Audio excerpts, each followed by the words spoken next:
তোমাদের সামনে এমন একটা দিন হাজির হবে, এমন একটা সময় আসবে, অশিক্ষিত ছোট লোক চামারে দেশ চালাবে আর শিক্ষিতরা চুপচাপ বসে দেখবে। এটা কিয়ামতের একটা আলামত। আজকে সেটাই হয়েছে। মিলিয়ে এলেন, এই কিয়ামতের আলামত আপনার দোরগোড়ায় পৌঁছে গেছে। অশিক্ষিত সাধারণ মাতাল গাঁজাখোর তারা দেশের রাখবালা হবে, দেশ বিচার করবে। শিক্ষিতরা জ্ঞানীরা চুপচাপ বসে তাকিয়ে দেখবে। আমরা তাকিয়ে দেখি আর আমাদের সমাজে ছোট লোক অমানুষ তারা বিচার করে আর অন্যায় বিচার করে বেরিয়ে যায়। টাকার বিনিময়ে বিচার করে, চায়ের বিনিময়ে বিচার হয় না, হয় না। চায়ের বিনিময়ে আমি আপনাদেরকে শুনেলেন, আমি রাজনৈতিক বক্তা নয়, কোরআন বুঝাচ্ছি, ইসলাম বুঝাচ্ছি, খুব ভালো করে বুঝবেন। নবীজি সাল্লাল্লাহু আলাইহি সাল্লাম কেমন বিচারক ছিলেন, জোরে একবার বলুন সুবহানাল্লাহ। নবীজির বিচারটা শুনিয়ে দিই, বুঝতে পারবেন যে একজন মুসলিম হিসাবে, মুসলিম শাসক হিসাবে আপনার কেমন বিচারক হওয়া দরকার।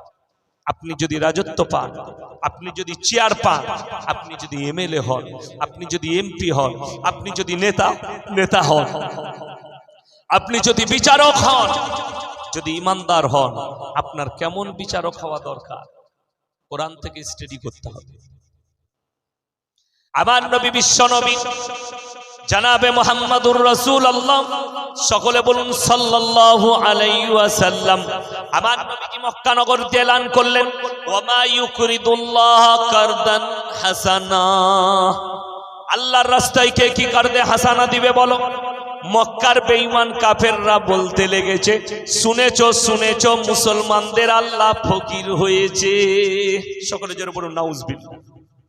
বেঈমান কাফেররা মক্কা নগরীতে বলা বলি করছে, যেহেতু আল্লাহর নবী বলেছেন ওয়ামা ইউকরিদুল্লাহ কারদান হাসানা, আল্লাহ দ্বীনকে বাঁচানোর জন্য, দ্বীনকে কোনোর জন্য কে কে আল্লাহর রাস্তায় কারদে হাসানা দিবে বলো, দান করবে বলো। সাহাবীরা নিজেদের মন খুলে আল্লাহর রাস্তায় দান করেছে।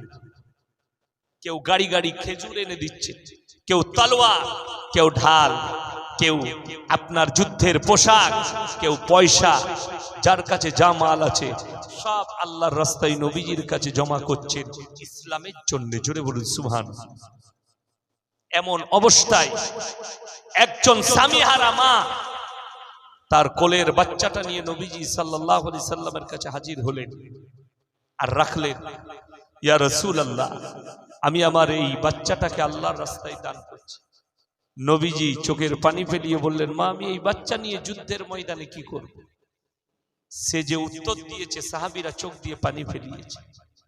ইয়া রাসূলুল্লাহ, ইয়া হাবিবাল্লাহ, আমি আপনাকে এতটা ভালোবাসি, এতটা মহব্বত করি, যুদ্ধের ময়দানে যদি আপনাকে কেউ তীর চালাই, আমার ছেলেটাকে ঢাল বলে আটকাবেন, আপনার শরীরে যেন এতটুকু চোট না লাগে। সুবহানাল্লাহ, কতটা মহব্বত। হযরতে আবু বকর সিদ্দিক রাদিয়াল্লাহু তাআলা মক্কার এক গলি দিয়ে পেরিয়ে যাচ্ছেন রাস্তায় হেঁটে। আমরা উলামারা রাস্তায় হাঁটি না, বাজারে ঘাটে যাই না? যাই। বাড়িতে থাকলে বাজারে যাই, রাস্তায় হাঁটি। হযরতে আবু বকর সিদ্দিক রাদিয়াল্লাহু তাআলা যে রাস্তা দিয়ে পেরিয়ে যাচ্ছে, দুজন বেঈমান কাফের বসে আছে। তারা দেখে বলা বলি করছে, এই শুনেছিস মুসলমানদের আল্লাহ ফকির হয়ে গেছে, কারদে হাসানা চেয়েছে। হযরতে আবু বকর সিদ্দিক রাদিয়াল্লাহু তাআলা বরদাস্ত করতে পারে, এক চড় মেরেছে বেঈমান, বেঈমান বেহুশ হয়ে পড়ে গেছে। হযরতে আবু বকর সিদ্দিক রাদিয়াল্লাহু তাআলা সেই জায়গা থেকে চলে গেলে বেঈমানের হুঁশ ফিরেছে। দুই বন্ধু মিলে নবীজি সাল্লাল্লাহু আলাইহি সাল্লামের দরবারে হাজির। হে আল্লাহর নবী, আপনার আবু বকর আমাদিকে চড় মেরেছে, আমাকে বিনা কারণে আপনার আবু বকর চড় মেরেছে। নবীজি বললেন, না না না, আমার আবু বকর তো অত রাগী লয়, চড় মারতে পারে না। উমর হলে মেনে নিতাম, হযরতে উমর জালালি মিজাজের ছিলেন, উমরের কথা মানতে পারতাম, কিন্তু আবু বকর হতে পারে না। উক্তকালে আবু বকর হাজির। আমার নবী বিশ্ব নবী বললেন, হে আবু বকর, তুমি কি বেঈমানকে চর মেরেছো? ইয়া রাসূলুল্লাহ, ইয়া হাবিবাল্লাহ, আল্লাহর শানে এমন কথা বলেছে, তাই আমি বরদাশত করতে পারিনি। তারা সঙ্গে সঙ্গে বলছে, मैं अपने माबूदों की कसम खा के कहता हूं, मैंने ऐसे कभी नहीं कहा। আমি এরকম ভাষা কোনদিন বলি। কারা? বেঈমান কাফেররা। তারা নিজেদের দেবদেবীর মাবুদের কসম খেয়ে ফেলে। নবীজি বিচারে বসেছে, রাহমাতুল লিল আলামিন, গোটা পৃথিবীর আদি থেকে অন্ত পর্যন্ত যিনি সৃষ্টির শ্রেষ্ঠ, আবার বিচার করতে বসেছেন কার? নিজের কলিজার টুকরা আমার ভাই আল্লাহর হাবিব সাল্লাল্লাহু আলাইহি সাল্লাম বিচারে বসেছে। আল্লাহর নবী বিচার করলেন, আমাকে যদি বিচারে বসা, এক কাপ যদি ভালো গাঢ় দুধের চা দেন, আমি বিচার পাল্টি দেব, ঠিক কি না? 500 টাকার নোট যদি পকেটে গুঁজে দেন, আমি বিচার পাল্টি দেব। আমাদের বিচার ব্যবস্থা এত খারাপ। আমার নবী বিশ্ব নবী বললেন, হে আবু বকর, তুমি যদি সাক্ষী না আনতে পারো, আমি বেঈমানকে অনুমতি দেব তোমাকে চর মেরে প্রতিশোধ নেবে। ওর সাক্ষী আছে, তোমার সাক্ষী কই? হযরত আবু বকর একা। আপনারা বলুন, হযরত আবু বকর হকের উপরে আছে না না হকের উপরে? হকের উপরে আছে, কিন্তু সাক্ষী নেই কেউ। সাক্ষী কে দেবে হযরত আবু বকরের জন্য? সাক্ষী নেই। আমার ভাইয়েরা, আমার মায়েরা, বোনেরা, বেঈমান কাফেররা হাসতে লেগেছে। আল্লাহর নবীর চোখে পানি, হযরতে আবু বকরের চোখে পানি। হযরতে আবু বকর বুঝতে পেরেছেন, আমার নবী বিশ্ব নবী এতটা ন্যায়পরায়ণ, আমি যদি সাক্ষী না আনতে পারি, নবীজি বেঈমানকে বলবে মেরে প্রতিশোধে নিয়ে নাও। আর আল্লাহর নবী বুঝতে পেরেছেন, আমার আবু বকর জীবনে মিথ্যা কথা বলবে না। জোরে বলুন সুবহানাল্লাহ। হযরত আবু বকর সিদ্দিক যে লাকাবটা, ওটা নবীজি দিয়েছিলেন। কেন? নবীজি সিদ্দিক মানে হচ্ছে সত্যবাদী। হে আবু বকর, তুমি হচ্ছে সত্যবাদী। নবীজি যখন আবু বকরকে বললেন, হে আবু বকর, তুমি জানো আমার একটা কথা বিশ্বাস করবে?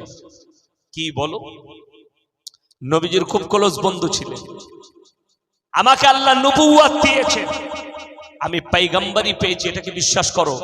বললে, ইয়া রাসূলুল্লাহ, আমি কলমা পড়লাম, মক্কার কেউ বিশ্বাস করুক আর না করুক, আমি আবু বকর বিশ্বাস করি তুমি সত্যবাদী, তুমি মুহাম্মদ, তুমি আল্লাহর পয়গম্বর। জোরে বলুন সুবহানাল্লাহ।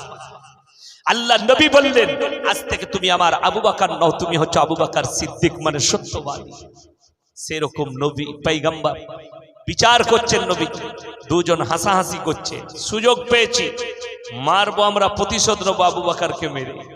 আমার ভাইয়েরা, আমার মায়েরা, বোনেরা, হক পথে থাকার কারণে আমার আল্লাহ রাব্বুল আলামিন সঙ্গে সঙ্গে জিবরিল আমিনকে পাঠালেন নবীজির কাছে, আর আয়াত অবতীর্ণ করলেন, ইন্নাল্লাহা ফাকিরু ওয়া নাহনু আগনিয়া সানাকতুবু মা ক্বালু। হে আমার বিশ্ব নবী, আবু বকরের সাক্ষী আমি আল্লাহ নিজে দিচ্ছি। জোরে একবার বলুন সুবহানাল্লাহ। খালি হকের উপরে টিকার কারণে আমার আল্লাহ বললেন, ইন্নাল্লাহা ফাকিরু ওয়া নাহনু আগনিয়া সানাকতুবু মা ক্বালু। হে আমার বিশ্বনবী, আবু বকরের সাক্ষী আমি আল্লাহ নিজে দিচ্ছি। বেঈমান কাফের বলেছে আল্লাহ ফকির। জোরে একবার বলুন নারায়ে তাকবীর। হকের উপরে টিকে থাকবে আল্লাহ কি করে? তাকে তার পাশে দাঁড়ায়। না হকের পাশে, না হকের কোনোদিন জিত হয় না। জিত হয় আমাদের সমাজের লোক মনে করে, ব্যবসা যারা করেন তারা শুনবেন, আমি যদি ব্যবসা করি, চুরি না করলে, মিথ্যা কথা না বললে ব্যবসায় বরকত হবে। ভাবে না? ভাবে না? অনেক মুসলমান ভাবে। আল্লাহর কসম না, তুমি রং ভেবেছো, তোমাকে হিসেব দিতে হবে।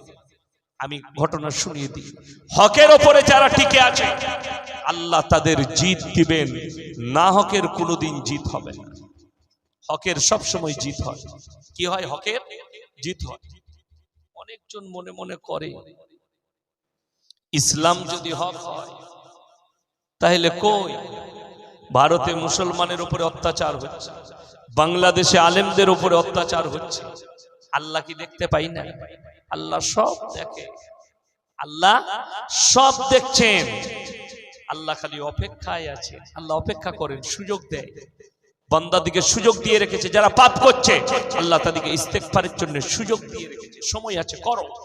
করে নিলে জান্নাতি, করে নিলে পগার পার, তা না হলে বিপদে পড়বে।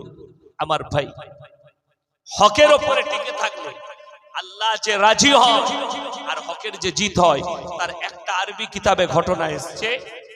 একজন রাজা, কি নাম বললাম, বাদশা রাজা, ইমানদার রাজা, মুমিন, তিনি হকের ওপরে চলে। তিনি মনে মনে ভাবছেন, আমার ৮০-৮৫ বছর বয়স হয়ে গেল, আমি যদি মরে যাই আমার এই রাজত্বটা কে পাবে? কোন চালো না হক বাদশার হাতে না চলে যায়, যারা আমার প্রজাকে কষ্ট দিবে। ওই জন্য আমি বেঁচে থাকতে থাকতে একজন হক্কানি বাদশাকে আমার সিংহাসনে বস করাবো। বাদশা তিনটে বেটা, কটা বেটা বললাম? তিনটে। তিনজনাই মনের আশা করে বসে আছে। ছোট ভাবছে আমাকে বেশি মহব্বত করে, আমাকে বাদশাহী দিবে। বড় ভাবছে হকের দিক দিয়ে আমি বড় বেটা, আমি রাজশাহী পাবো। মেজো ভাবছে আমি গায়ের জোরে জিতে নেবো, আমার কাছে শক্তি আছে, কূটনৈতিক আছে, আমি সিংহাসন জিতবো। আমার ভাইয়ের, আমার মায়েরা, বোনেরা, বাদশা এলান করলেন তার শহরে, হে আমার সমস্ত শহরের যুবকেরা শুনে নাও, 25 থেকে 30 বছরের যতগুলো যুবক আছো সবাই আমার রাজ দরবারে হাজিরি দাও। সবাই হাজির। কারা? শুধু যুবকরা, 25 থেকে 30 বছরের যুবক। নিজের 3টে সন্তানকে বললেন তোমরাও লাইনে দাঁড়িয়েছে, ওদের সাথে তারাও লাইনে দাঁড়িয়েছে। 3টেই সন্তান মনে মনে আশা করছে আমার আব্বা আজকে এলান করবে আমাদেরকে বাদশাহী, 3 ভাইয়ের মধ্যে একজনকে। কিন্তু বাদশা এলান করে বসলেন কি, হে আমার রাজ্যের যুবকেরা শোনো, আমি তোমাদের মধ্যে থেকে একজনকে ইমানদার বাদশা নিযুক্ত করব আমার সিংহাসনের জন্য। কান খুলে শুনে নাও, তার জন্য তোমাদেরকে 1 বছর যাবত পরীক্ষা দিতে হবে। আমি সকলকে একটা করে ফলের বীজ দেব, তারা গাছ রোপণ করবে। 1 বছর পরে যাদের গাছটা সব থেকে সুন্দর হবে তাকে আমি আমার রাজত্ব দান করব। একজন প্রজাকে বললে আমার কামরায় যাও, 1 বস্তা বীজ রাখা আছে, নিয়ে এসে ঢেলে দিলেন। সবাই একটা করে কুড়িয়ে নিয়ে যাচ্ছে। লাস্টে একটা বীজ পড়ে আছে, আর একজন লাস্টে ইমানদার যুবক যার নাম হচ্ছে মাহমুদ, সে এলো। লোকের বাগানে কাজ করে, বুড়ি মায়ের সঙ্গে ঝুপড়ি বাড়িতে থাকে। চলে এলো, আসার পরে এগিয়ে এসে সেই বীজটা কুড়িয়ে নিয়ে গেল। বুড়ি মাকে গিয়ে বললেন, মা, বাদশা এলান করেছেন 1 বছর পরে যার গাছটা সবথেকে দামি হবে তাকে বাদশা রাজত্ব দান করবেন। গাছ কি করে লাগায়? মা বললে টব কিনে নিয়ে এসো। যেভাবে ডিব্বার ভেতরে গাছ লাগায় ওইভাবে মাটি দিয়ে, সার চাপান দিয়ে যেরকম ভাবে লাগাতে হয়, বীজটা রোপণ করে প্রত্যেকদিন পানি দেয়। রাজ্যের সব যুবকরা লাগিয়েছে, সেও লাগিয়েছে।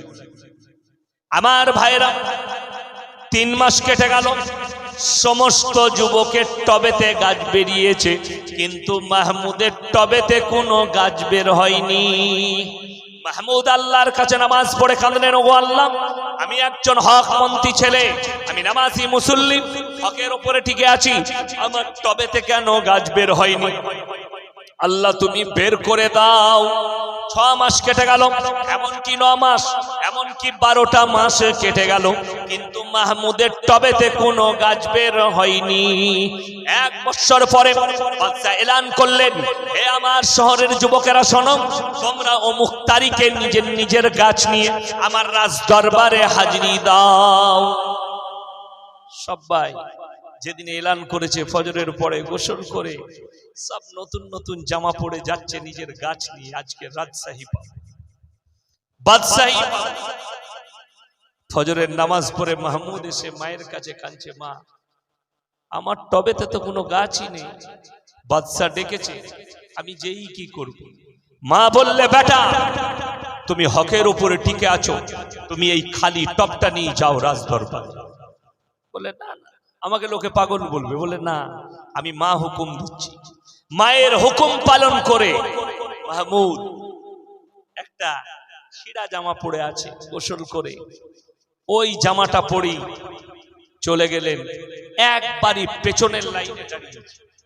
সব ছেলেরা তার টপটা দেখছে, কোনো গাছ নেই, আর বলছে এটা পাগল। বলবে না বলবে না? সবাই বলছে এই ছেলেটা পাগল। মাহমুদ কিন্তু চুপচাপ দাঁড়িয়ে আছে, একজন ইমানদার ছেলে, মুমিন ছেলে, উত্তর দেয় না, খালি টপ নিয়ে দাঁড়িয়ে। বাদশা যখন সিংহাসনের সমস্ত গাছগুলো পরিদর্শন করলেন, সিংহাসনে বসে বললেন, হে আমার রাজ্যের যুবকদের মধ্যে আমি দেখতে পাচ্ছি একদম পেছনে একজন যুবক দাঁড়িয়ে আছো, যার টবেতে কোনো গাছ নেই। তোমার নাম কি? হুজুর আমার নাম হচ্ছে মাহমুদ। তুমি তোমার খালি টব নিয়ে আমার সিংহাসনের কাছে এসো। ভয়ে ভয়ে খালি টবটা নিয়ে এলো। বাদশা মুচকি হাসতে বললে, কাছে এসো আমার সিংহাসনের কাছে। উঠে এলো, বললে, হে মাহমুদ, তুমি ভয় খাচ্ছ? ভয়ের কিছু নেই। ভয় খাচ্ছ? বললে, বাদশা আমি একজন ইমানদার ছেলে, আমি বীজটা রোপণ করেছি, জানি না কেন গাছ বের হয়নি।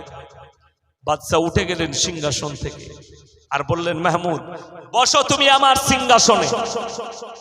সমস্ত যুবকরা হা হা করে হাসছে, তবে গাছ নেই, বাদশা কিন্তু সিংহাসনে বসিয়েছে।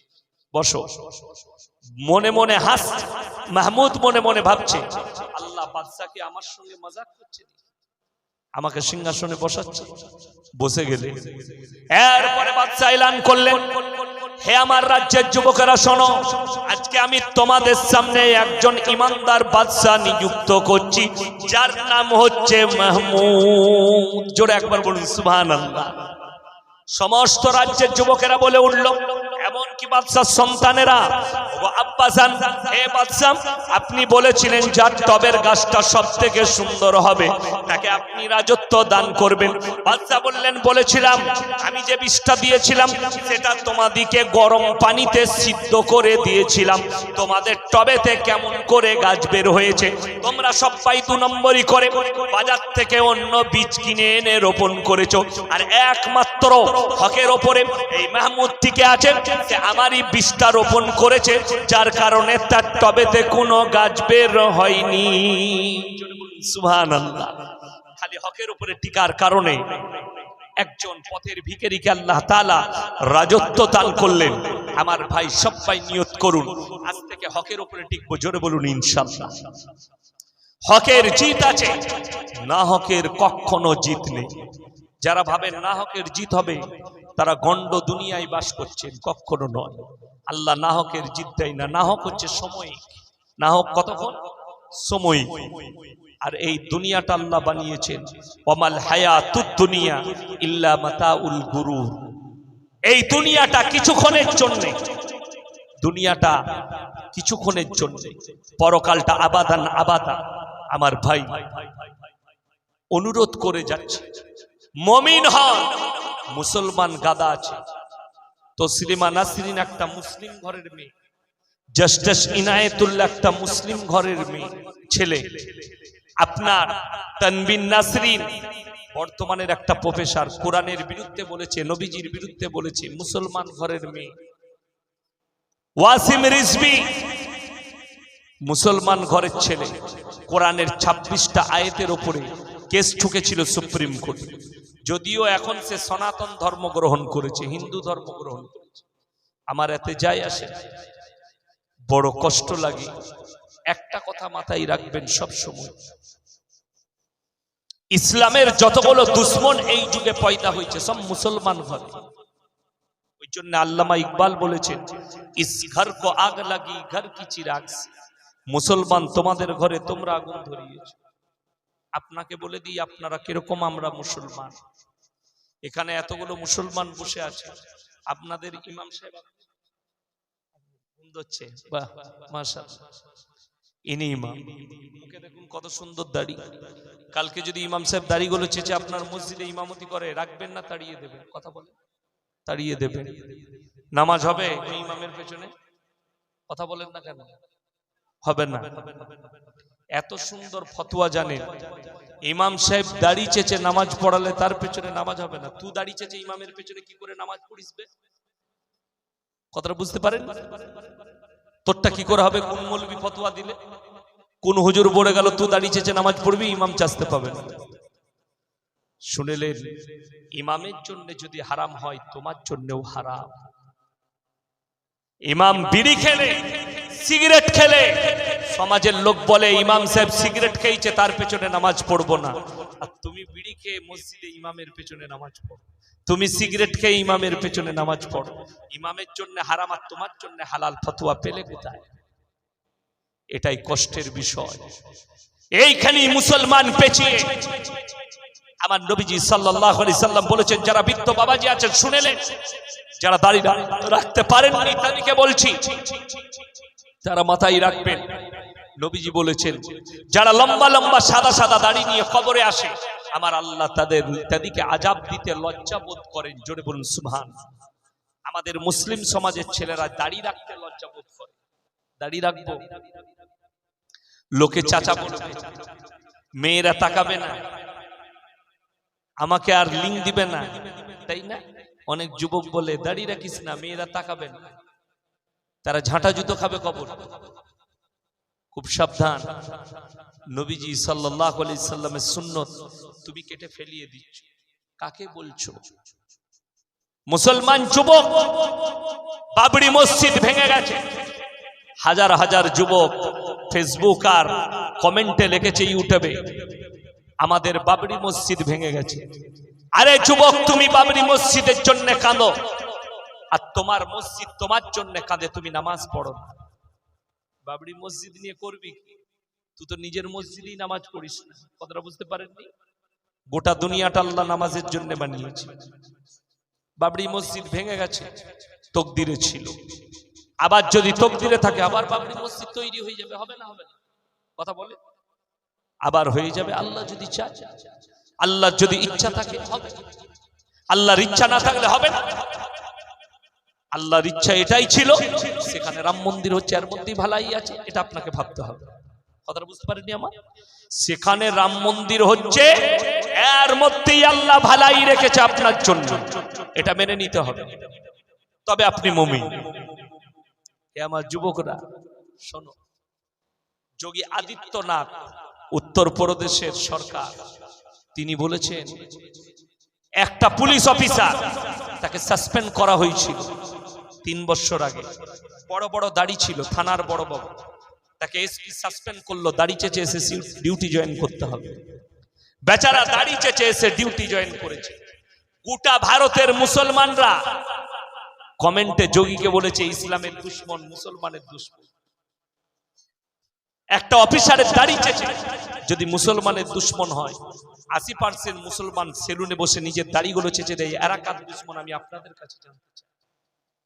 কথাটা বুঝতে পারেননি আমার? আমি খুব খোলা কথা বলি, আমার কথা সবাই নিতে পারে না, গায়ে লাগে, ওই জন্য আমাকে সবাই দাওয়াতও দেয় না। কাঁটার মতো ভুগবে আমি বললে, আর এই কাঁটাটা বার করতে গেলে আপনি মুমিন হন। এই কাঁটাটা বরদাস্ত করতে হবে। আপনি লোকের জন্য ফতোয়াতে এই মুসলমান নয়, যেহেতু একটা মুসলিমের দাড়ি চাচা করিয়েছে। তুমি কেমন মুসলমান? সেলুনে বসে নবীজির সুন্নত গুলোকে চেঁচে ফেলিয়ে দাও। কি করে তুমি নবীর আশিক হলে, আল্লাহর নবীকে মহব্বত করলে? না, মহব্বত এটা নয়। আপনাকে দেখিয়ে দেবো, আমাদের সমাজের ছেলেরা আমাদেরকে বলে, হুজুর আপনাকে ভালোবাসি, তোর নামাজ কি হলো? তাহলে আমাকে ভালোবেসে কি করবি? আমি কালকে বলেছি আপনাদের উত্তর 24 পরগনা, এটা দক্ষিণ না? দক্ষিণ নয়, দক্ষিণ। আমি উত্তরে ছিলাম কাল, উত্তর 24 পরগনায় বলেছি, হাওড়া, হুগলি, 24 পরগনা, মেদিনীপুরের বহু মুসলমান ভাই, আমি দোয়াটা কি করব তুমি শিখিয়ে দাও বাপ। কথাটা বুঝতে পারেননি? কি দোয়া করবো, আল্লাহকে কিভাবে বলবো? আল্লাহ আমাকে হায়ার করে এনেছে, দেশি মুরগি দিয়ে ভাত দেবে, 5000 টাকা দিবে, আর বাপকে যা হোক করে জান্নাতে দিতে হবে। তো সেই হুজুরকে আগে ফাটাবে না? ফাটাবে না ফেরেশতা? তুমি মাল কাকে জান্নাতে দিতে এসেছো? যার জীবনে মুখেতে কোনোদিন কালমাটা বেরোলো না, যে জীবনে কোনোদিন আল্লাহর ঘরে গেল না, পুরো জিন্দেগিটা মদের ভাটিতে কাটিয়েছে, তার লেগে তুমি দোয়া করতে এসেছো? পৃথিবীর যতগুলো হুজুর আর মৌলবি আছে সবাইকে এক কাছে করবে। আমাদেরকে যদি দোয়া করতে বলেন, আমরা একটাই দোয়া করি, আল্লাহ মুমিনিন মুমিনাত, মুসলিমিন মুসলিমাত, মুমিনিন মুমিনাত মুসলিমিন মুসলিমাত। মুমিন হতে হবে, মুমিনা হতে হবে, মুসলিম হতে হবে, মুসলিমা হতে হবে। তার লাগে দোয়া।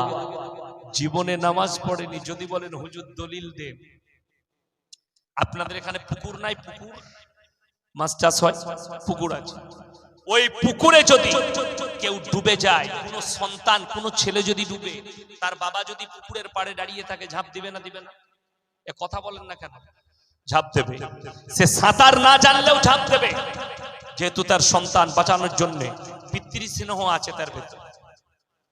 একজন নবী নৌকার উপরে, তিনি হচ্ছেন হযরতে নূহ নবী। নৌকার উপরে বসে আছেন, তার কওম আছে যারা তার উপরে বিশ্বাস করেছে। আর তার গোটা কওম, আল্লাহ গোটা পৃথিবীটাকে দরিয়া বানিয়েছিলেন, সব থেকে বড় প্রলয় আর বন্যা ঘটেছিল নূহ নবীর জামানায়। গোটা পৃথিবীকে আল্লাহ ডুবিয়েছিলেন। তার সন্তান কিনান এবং তার কওম, তার স্ত্রী সব ডুবে মারা যাচ্ছে। নূহ নবী আল্লাহর কাছে হাত তুলে বসলেন আর বললেন, ওগো আল্লাহ, এ আমার ওরসজাত পুত্র, তুমি একে রক্ষা করো। নিজের সন্তানের জন্য আল্লাহ কি ধমক দিলেন জানেন নবীকে? লামিনাল খাসিরিন, হাত নামা। যে আমাকে মানে না, আমার নবীকে মানেনি, আমার দ্বীনকে মানেনি, তার জন্য তুমি আমার কাছে আবেদন নিবেদন করতে পাবে না। তা না হলে তোমাকেও ক্ষতিগ্রস্তদের মধ্যে ফেলে দেবো। হযরতে নূহ নবী হাত নেমে গেছে আল্লাহর ভয়ে। যদি একটা পয়গম্বরকে আল্লাহ নিজের সন্তানের জন্য হাত নামাতে বলে, আমার মতো ফুটো হুজুর তোমার বাপকে বিনা নামাজে বিনা দিনদারিতে মদের ফাঁটিতে থেকেছে, তাকে কি করে জান্নাতে নিয়ে যাবো? আমি মার খাবো না? খাবো না। এই পৃথিবীর কোন হুজুর এই দোয়া চাইবে? ওই জন্য খুব সাবধান। যারা ভাবছেন না অন্যায় করব, পাপ করব, পাপের উপরে ডুবে থাকবো, আর এই মৌলবীরা হুজুররা দোয়া করে জান্নাতে নিয়ে যাবে, তাদেরকে 5টা দলিল দিয়ে যাব। কটা বললাম বাবা? 5টা। অবাক হবে। বাড়িতে গিয়ে খুঁজবেন, স্টাডি করবেন, আপনার জানা মতো ভালো মৌলবীকে জিজ্ঞেস করবেন। ইয়াসিন ভাই বলে গেল, আগামীতে আবার আসবো, এলাকায় আসবো, আপনার আরো জলসা আছে। স্টাডি করবেন, আমার সঙ্গে দেখা করাবেন। কোন মৌলবী যদি বলে ভুল বলে গেছে, 5টা দৃষ্টান্ত। কটা বললাম?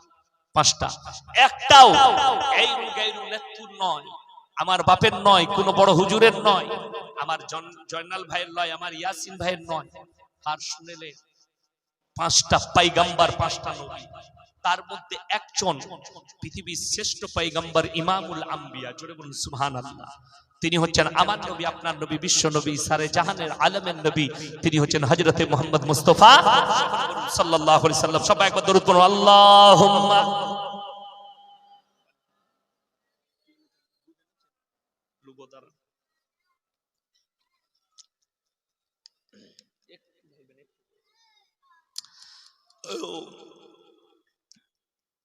আমার ভাই, তারা বাস ভাড়া করে আজমির শরীফে যায়, খাজা মঈনুদ্দিন চিশতি রাহমাতুল্লাহ আলাইহির কবর জিয়ারত করতে যায় না যায়? যায়। আপনাকে বলি, গাড়িতে চেপেছে জোহরের সময়, নামাজ পড়েনি। আসর চলে গেছে, নামাজ পড়েনি। মাগরিব চলে গেছে, নামাজ পড়েনি। এশা চলে গেছে, নামাজ পড়েনি। আমার বাড়ি হচ্ছে একবারই দিল্লি রোডের ওপর, কলকাতা থেকে পাক্কা 140 কিলোমিটারের মাথায় ন্যাশনাল হাইওয়ে NH2 এর উপরে আমার বাড়ি, আমার মাদ্রাসা। 5000 বসতির গ্রাম, আমার সব মুসলিম।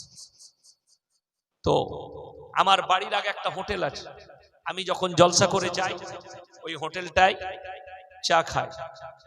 হিন্দুদের হোটেল, আমাকে এত রেসপেক্ট করে তারা, আমি গেলে তাদের জানা আছে আমাদের জন্য কাগজের কাপ আলাদা রেখেছে, কাঁচের গিলাসে চা আমাদেরকে দেয়, রেসপেক্ট করে, ভালোবাসে।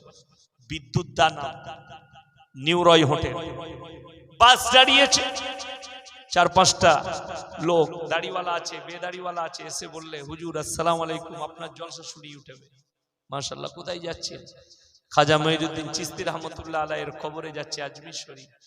বা আলহামদুলিল্লাহ, ভালো কথা। বাবা জোহরের নামাজ পড়েছেন? জি না। আসর? জি না। মাগরিব? জি না। আমি বললাম, তোমার মতো মুরিদকে খাজা মঈনুদ্দিন চিশতি রাহমাতুল্লাহ আলাইহি ঝাঁটা জুতো মারবে। রাগ করো না। কেন? তাদেরকে বললাম, আমার বাড়িতে একবার আমার মাদ্রাসা হাইওয়ের উপরে পড়বে, চলো আমার মাদ্রাসায় 1 ঘন্টা রেস্ট নিবে তোমরা।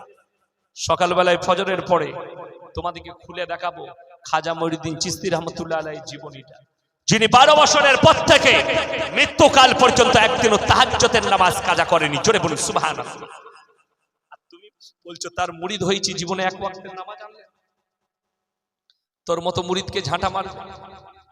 আমাদের দেশে তো কমি এটাই, জীবনে নামাজ পড়ে না, জীবনে রোজা রাখে না, ভালো কাজ করে না, জীবনটা কাটাইছে কোথায়? মদের ভাটিতে। মদ খেয়েই যাচ্ছে, খেয়েই যাচ্ছে। শেষকালে এমন অবস্থা হলো 3 বোতল মদ বেশি খেয়েছে, মাল ওখানেই বাজারে গড়াগড়ি খেয়ে মারা গেছে। তাকে তুলে নিয়ে এসে তার জানাজার নামাজ দাফন কাফন হয়ে গেল। আমাকে 1 মাস পরে দাওয়াত করেছেন, হুজুর আমার বাপের একটা মিলাদ করতে হবে। কেন গো?